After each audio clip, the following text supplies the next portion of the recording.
আমার বোন পূজা আমার কক্ষে ঢুকলো। আমি বললাম, কি হলো পূজা, তুমি এই সময় আমার কক্ষে কেন আসলি, কিছু ব্যাপার কি আছে? সে বলল, ভিকি দাদা, আমাকে তোমার সাথে কিছু জরুরি কথা বলতে হবে।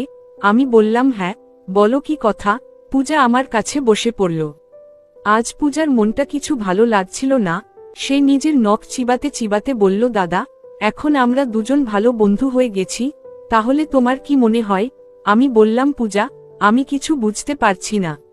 আমি বুঝতে পারছিলাম না যে পূজার মনে কি চলছে, তবে আমি চাইছিলাম যে সে নিজের মুখে যেটা বলবে সেটা যেন আমার মনের মতোই হয়।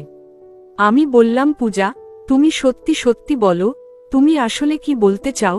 পূজা উঠে দাঁড়ালো এবং ঘরের মধ্যে এদিকে ওদিকে হাঁটতে লাগলো। সে বলল, আমাকে কেমন লাগে তোমার? আমি বললাম, তুমি অনেক সুন্দর। পূজা বলল, আমাকে দেখে তোমার কিছু করার মন হয় না? আমি বললাম, পূজা, তুমি জানো তুমি কি বলছো? তখন পূজা বলল, দাদা, এটা সত্যি। পূজার কথাগুলো আমাকে কিছুটা বিভ্রান্ত করে ফেলেছিল। আমি তার দিকে তাকালাম, সে আমাকে গুরুতরভাবে দেখছিল। তার চোখে একটি অদ্ভুত ঝলক ছিল। আমি বললাম, পূজা, এই কথাগুলি ঠিক না। আমরা একে অপরের ভালো বন্ধু, আর এই সম্পর্কের একটি সীমা রয়েছে। সে কিছুক্ষণ চুপ রইল, তারপর বলল, দাদা, আমি জানি তুমি আমার সম্পর্কে ভাবো, কিন্তু তুমি ভয় পাচ্ছ। আমি চাই তুমি সত্যিটা মেনে নাও। আমি গভীর শ্বাস নিলাম এবং বললাম, পূজা, বন্ধুত্বের একটা মর্যাদা থাকে, আমি চাই না আমরা সেই সীমা ছাড়িয়ে যাই। সে আমার কাছে এসে বলল, কিন্তু তুমি কখনো কি ভেবেছ না, আমরা একে অপরের জন্য কিছু বিশেষ হতে পারি? আমি তার চোখে তাকিয়ে বললাম, পূজা, এটা ভুল। আমাদের মধ্যে যে বন্ধুত্ব আছে তা খুব মূল্যবান, আমি এটা হারাতে চাই না। সে কিছুটা হতাশ হয়ে পিছনে সরে গেল। গভীর শ্বাস নিয়ে বলল, হয়তো তুমি সঠিক বলছো, হয়তো আমি অনেক বেশি ভাবছিলাম। আমি তাকে সান্ত্বনা দেওয়ার চেষ্টা করলাম, পূজা, আমাদের মধ্যে যা আছে তা খুবই বিশেষ, কিন্তু কিছু সীমা আমাদের ঠিক করতে হবে। সে হাসি দিয়ে বলল, হয়তো তুমি সঠিক বলছো দাদা, বন্ধুত্বই সবচেয়ে মূল্যবান সম্পর্ক। তারপর সে কক্ষ থেকে চলে গেল এবং আমি ভাবতে থাকলাম, যা ঘটেছে তা ঠিক ছিল। পূজা চলে যাওয়ার পর আমি কিছু সময় চুপচাপ বসে রইলাম। তার কথা মাথায় ঘুরছিল। কি সে সত্যিই কিছু আর চাচ্ছিল, নাকি এটা শুধুই একটা ভুল ধারণা ছিল? আমি নিজেকে শান্ত করলাম এবং ভাবলাম, যা হয়েছে তা ছেড়ে দিতে হবে। হয়তো পূজা অনুভূতির দিক দিয়ে এগিয়ে গিয়েছিল, কিন্তু আমরা সঠিক সিদ্ধান্তই নিয়েছিলাম। পরের দিন যখন আমি পূজার সাথে দেখা করলাম, পরিস্থিতি কিছুটা অদ্ভুত ছিল। সে আগের মতো হাস্যরস করছিল না, তবে আমি বুঝতে পারলাম যে সে স্বাভাবিক হওয়ার চেষ্টা করছে। আমি হাসি দিয়ে বললাম, কেমন আছো পূজা? সে হালকা হাসি দিয়ে বলল, ঠিক আছি দাদা, তুমি কেমন আছো? আমরা আবার স্বাভাবিক কথা বলতে শুরু করলাম, যেন কিছুই হয়নি। কিন্তু কোথাও না কোথাও আমরা জানতাম, সেদিন রাতে যে কথা হয়েছিল তা আমাদের সম্পর্কের মধ্যে একটু পরিবর্তন এনেছিল। দিনগুলো চলে গেল এবং ধীরে ধীরে সেই অদ্ভুত অনুভূতি চলে গেল। আমাদের বন্ধুত্ব আগের মতো হয়ে গেল। কিন্তু এবার আমরা জানতাম যে সেই সীমা আমরা চিরকাল বুঝে নিয়েছি। পূজা এবং আমি কখনো সেই রাতের কথা আর বলিনি। আমাদের সম্পর্ক এখন আরও শক্তিশালী হয়ে উঠেছে, কারণ আমরা একে অপরের অনুভূতিকে বুঝেছি এবং সম্মান জানিয়েছি। সময় গড়ানোর সাথে সাথে আমাদের বন্ধুত্বে স্থিরতা এলো এবং তা আরও গভীর ও বোঝাপড়ায় পূর্ণ হয়ে উঠল। পূজা এবং আমি একে অপরকে সম্মান দিয়ে আমাদের জীবনকে আলাদা আলাদা দিশায় এগিয়ে নিয়ে চললাম। একদিন যখন আমরা দুজন একটি ক্যাফেতে বসেছিলাম, পূজা হাসতে হাসতে বলল, দাদা, কখনো কি সেই রাতটা মনে পড়ে? আমি হাসি দিয়ে উত্তর দিলাম, সত্যি বললে হ্যাঁ, কিন্তু এখন সেটা শুধুই একটি স্মৃতি হয়ে গেছে। একটি এমন মুহূর্ত এলো যেখানে আমরা দুজনেই আমাদের বন্ধুত্ব আরও শক্তিশালী করেছি। পূজা মাথা নেড়ে বলল, আমাকে খুশি লাগছে যে আমরা সঠিক সিদ্ধান্ত নিয়েছি। যদি সে সময় আমরা আবেগের বশে চলে যেতাম, তবে হয়তো আজ আমাদের বন্ধুত্ব এই রূপে থাকতো না। আমি সম্মতিসূচক মাথা নেড়ে বললাম, আমরা একে অপরকে বুঝেছি এবং সম্মান দিয়েছি। সময় যতই এগিয়ে গেল, আমাদের জীবনে নতুন নতুন ঘটনা আসতে থাকলো। পূজার একটি নতুন চাকরি শুরু হলো এবং আমার জীবনও নতুন পরিবর্তনগুলো কাটাতে শুরু করলো। একদিন পূজা আমাকে জানালো যে তার বিয়ে হয়ে গেছে। তার চোখে খুশি এবং একটু ভয়ও ছিল। দাদা, আমি নতুন জীবনের শুরু করতে যাচ্ছি। আমি হাসতে হাসতে বললাম, এটা তো খুব ভালো খবর পূজা, আমি তোমার জন্য অনেক খুশি। সে আমার কাছে এসে বসে বলল, তুমি সবসময় আমার সবচেয়ে ভালো বন্ধু থাকবে দাদা। তুমি আমাকে সবসময় সঠিক পথ দেখিয়েছ, আর আজও তোমার কাছ থেকে পরামর্শ নেওয়া আমার কাছে বিশেষ। বিয়ের দিন আমি সেখানে ছিলাম, পূজাকে অত্যন্ত সুন্দর লাগছিল। সে দূর থেকে আমাকে দেখে হাসল।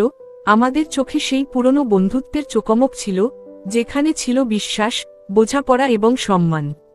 সময় হয়তো আমাদেরকে আলাদা আলাদা পথে নিয়ে গিয়েছিল, তবে আমাদের বন্ধুত্ব সবসময় টিকে ছিল। এটি ছিল এমন একটি বন্ধন যা সময় বা পরিস্থিতি পরিবর্তন করতে পারেনি। আমাদের গল্প একটি উদাহরণ হয়ে উঠেছিল, যেখানে ছিল না কোনো আফসোস, না কোনো তিক্ততা, শুধু একে অপরের অনুভূতিগুলোর সম্মান। পূজা বিয়ের পর জীবন আবার তার স্বাভাবিক গতিতে চলতে শুরু করল। আমি আমার ক্যারিয়ার এবং নতুন দায়িত্বে ব্যস্ত হয়ে গেলাম। আমরা দুজনেই নিজেদের নিজস্ব পৃথিবীতে পুরোপুরি ব্যস্ত হয়ে পড়েছিলাম, তবে মাঝে মাঝে আমাদের কথা হতো। একবার অনেক দিন পর পূজা আমাকে ফোন করল। তার কণ্ঠে সেই পুরনো বন্ধুত্বের উষ্ণতা ছিল। সে বলল, অনেক দিন হলো তোমার সাথে দেখা হয়নি, তুমি কি এই সপ্তাহে ফ্রি হবে? আমাদের এক কাপ কফি খেতে হবে। আমি কোনো দ্বিধা না করে সম্মত হলাম, কারণ এত পুরনো বন্ধুত্বকে আবার নতুন করে অনুভব করার সুযোগ পাওয়া ছিল বিশেষ। যখন আমরা মিললাম, তখন সবকিছু ঠিক আগের মতো ছিল। মনে হচ্ছিল কিছুই বদলায়নি। পূজার চোখে সেই পুরনো ঝলক ছিল এবং তার হাসিতে সেই আগের মতো ম্যাজিক ছিল। সে বলল, তুমি জানো দাদা, যখনই আমি তোমার সাথে দেখা করি, মনে হয় যেন পুরনো দিনগুলোর মধ্যে ফিরে গেছি। তোমার সাথে কাটানো সময় আমার জীবনের সবচেয়ে সুন্দর সময়। আমি হেসে বললাম, আর এখন তোমার জীবন কেমন চলছে? বিয়ের পর কেমন আছো? সে হাসল এবং বলল, সব কিছু ভালো আছে, কিন্তু কখনো কখনো পুরনো দিনের খুব মনে পড়ে। সেই সময়টার চিন্তা আলাদা ছিল, দায়িত্বও কম ছিল, আর আমাদের বন্ধুত্ব ছিল সবচেয়ে গুরুত্বপূর্ণ। আমি তার কথায় সম্মতি জানালাম। সত্যি সেই দিনগুলো বিশেষ ছিল। কিন্তু দেখো, আমরা দুজনেই জীবনে কত দূর এগিয়ে এসেছি। পূজা গভীর শ্বাস নিয়ে বলল, হ্যাঁ, তবে আমাদের মাঝে যা ছিল তা কখনো বদলাবে না, আমাদের জীবন যতই পরিবর্তিত হোক। আমি জানি আমাদের বন্ধুত্ব সবসময় আগের মতো থাকবে। সে সঠিক বলছিল। আমরা যদিও আলাদা আলাদা পথ বেছে নিয়েছিলাম, তবে আমাদের বন্ধুত্বের ভিত্তি এতটাই শক্ত ছিল যে তা সময় বা দূরত্বের কারণে কখনো ঝুলে পড়েনি। আমরা ঘন্টার পর ঘন্টা কথা বললাম, পুরনো স্মৃতিগুলি মনে করলাম, এবং আবার ফিরে গেলাম সেই দিনগুলোর মধ্যে যখন শুধুমাত্র আমরা দুজন এবং আমাদের অসাধারণ বন্ধুত্ব ছিল। যখন আমরা বিদায় নিচ্ছিলাম, পূজা বলল, দাদা, তোমার মতো বন্ধু পাওয়া কঠিন। আমি খুশি যে তুমি আমার পাশে আছো। আমি হাসতে হাসতে বললাম, আমি সবসময় থাকব। আমাদের বন্ধুত্ব সময়ের পরেও আছে। সে হেসে বলল, তুমি ঠিক বলেছ, কিছু সম্পর্ক এমন হয় যেগুলো সময় এবং পরিস্থিতির ঊর্ধ্বে থাকে। এরপর আমরা আমাদের নিজ নিজ দুনিয়াতে ফিরে গেলাম, কিন্তু আমাদের বন্ধুত্ব এখন আরও গভীর এবং শক্তিশালী হয়ে উঠেছিল। সময় চলে গেল, কিন্তু আমাদের বন্ধুত্বের গল্প কখনো শেষ হয়নি। এটি একটি এমন বই হয়ে উঠেছিল যা বারবার পড়া যেতে পারে এবং প্রতিবার নতুন মানে বেরিয়ে আসত। সময়ের সাথে সাথে আমাদের জীবন নিজেদের পথে চলতে থাকে। পূজা তার পরিবারে ব্যস্ত হয়ে পড়ল, আর আমি আমার ক্যারিয়ার এবং ব্যক্তিগত জীবনে ডুবে গেলাম। কিন্তু একটা জিনিস কখনো বদলালো না, তা হলো আমাদের বন্ধুত্ব। কয়েক বছর পরে একদিন হঠাৎ করে পূজা আমাকে ফোন করল। তার কণ্ঠে কিছুটা উদ্বেগ ছিল। সে বলল, দাদা, আমি তোমার সাথে আবার একবার দেখা করতে চাই। এটি কিছু বিশেষ বিষয়। আমি তার কণ্ঠে কিছুটা গম্ভীরতা শুনে দেরি না করে দেখা করার জন্য প্রস্তুত হলাম। পরের দিন আমরা একটি পুরানো পার্কে মিললাম, যেখানে আমরা কলেজের দিনগুলোতে অনেক সময় একসাথে কাটিয়েছিলাম।